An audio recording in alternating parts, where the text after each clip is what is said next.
आज भी चाली गोलियां थे ले गए आया बरात ने। वो दिन मैं तो मन ढूंढे पुलिसिया आऊंगा आधी रात ने।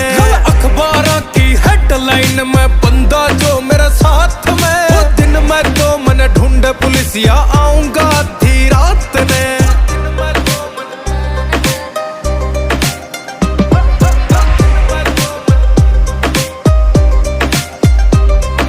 कोट कचेरी में विराट थारा गेड़ा लगे है। वो मित्र काले कोट आला ये मारे सगे है। क्यों कोट कचेरी में विराट थारा गेड़ा लगे है। वो मित्र काले कोट आला ये मारे सगे है। क्यों चांदनी रात में गोली चला गया ले के